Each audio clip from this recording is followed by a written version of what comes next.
우리나라 정치는 상당히 좀 편향돼 있다라는 생각이 좀 많이 들어요. 그러니까 이제 예를 들어서 중산층을 위한 정책은 대부분 공약인 경우가 많습니다. 평균 소득이라는 것과 중위 소득이라는 거의 차이가 얼마나 많이 벌어지냐 이런 걸로 이제 측정이 가능하거든요. 그러니까 예를 들어서 60세 이상의 양극화가 가장 심합니다. 연령대별로 봤을 때.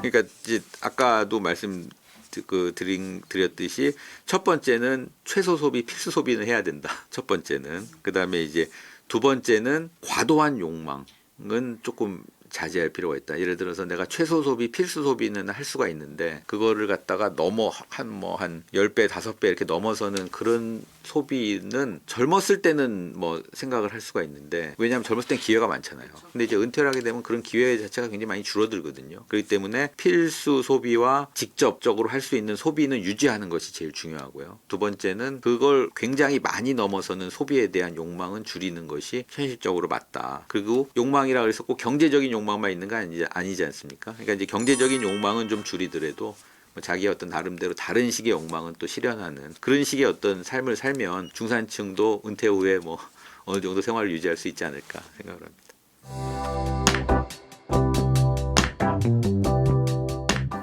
그러니까는 이제 그 우리나라의 어떤 정치에 대한 그거는 뭐 여러분들이 이제 많이 목격을 하고 보시고 요즘도 뉴스가 많이 나오고 있습니다만은 예를 들어서 뭐 보수와 진보 이렇게 나눌 수도 있고요. 그다음에 뭐 상류층과 하류층 이렇게 나눌 수도 있는데 우리나라 정치는 상당히 좀 편향돼 있다라는 생각이 좀 많이 들어요. 그러니까 이제 예를 들어서 1부터 100까지 이렇게 이제 스펙트럼을 가지고 이념이 형성이 돼 있다. 그럼 1은 예를 들어서 뭐 아주 극단적인 진보고 100은 극단적인 보수다 이러면은 중산층은 보통 중간에 있는 경우가 많습니다. 40에서 60 정도의 어떤 중도인 경우가 많은데 우리나라의 어떤 정치는 약간 하위 25%와 상위 25%가 주도하는 정치가 지금 되고 있다. 그렇기 때문에 중산층은 항상 정치에서도 소외가 된다. 왜 그러냐면 선거 때는 이제 막 중산층을 위한 정책을 내놔서 이런 걸 할 테니까는 표를 주세요. 이렇게 이제 선거 운동을 많이 하는데 선거가 끝나면 다시 또 이제 25%를 위한 정치 75%를 위한 정치 이런 것들을 하는 경우가 많거든요. 그거는 왜 그러냐면 중산층은 지속적으로 정치에 관심이 없기 때문에 그런 거예요. 중산층은 투표할 때만 이렇게 관심이 있고 계속 그 지속적으로 관심을 가져줘야 이제 이 정치인들도 좀 긴장을 하고 중산층을 위한 정책을 실제적으로 실현을 할 텐데 중산층을 위한 정책은 대부분 공약인 경우가 많습니다. 공약, 약속이지만은 빌공짜의 공약이 되고 또 공공의 약속이지만은 또 빈 약속이 될 가능성이 많기 때문에 중산층이 자기 자신들의 어떤 원하는 제도를 만들고 그런 어떤 그 사회를 만들기 위해서는 참여가 중요하다. 그런 식으로 참여인데 참여는 굉장히 좀 지속적인 참여가 중요하다. 그냥 선거 때만 하는 참여가 아니라 지속적으로 좀 정치에 관심을 갖고 중산층을 위한 정책이 실질적으로 실현될 수 있도록 그렇게 이제 하는 그런 여러 가지 방법들이 많이 있거든요. 예, 그런 방법들을 좀 활용을 하는 것이 좋겠다 이런 생각을 합니다.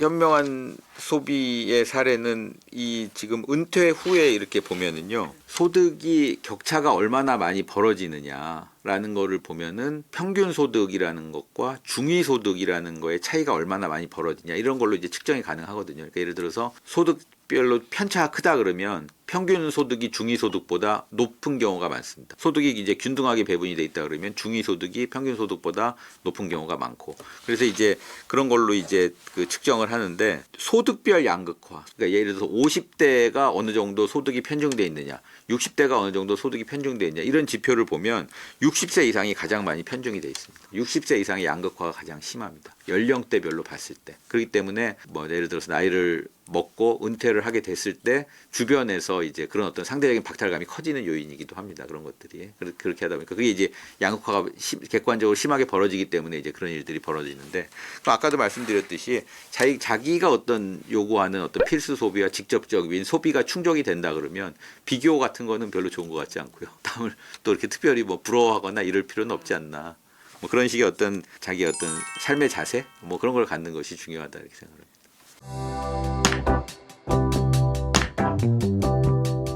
자기의 어떤 소비에 대해서는 좀 집착이 있더라고요. 자기가 이제 꼭 해야 되겠다라고 생각하는 거는 이제 자기가 자기를 위해서 쓰지 결코 이제 뭐 자기를 희생하면서까지 자기의 소비를 줄이면서 다른 사람을 위해서 이제 하진 않는다. 약간 좀 이기적인 그런 어떤 모습들이 오히려 또 좋아 보일 때가 있고요. 첫 번째는. 두 번째는 이제 그것이 충족이 됐을 때는 약간 경제적인 것으로부터 약간 좀 벗어나서 어떤 뭐 사회 문화적인 이런 것들을 하면서 자기 어떤 그 하고 싶은 일들 있었던 일들을 하는 뭐 그런 모습들이 좀 좋아 보이는데 뭐 좀 사람에 따라 좀 다르지 않을까요? 그런 것들은.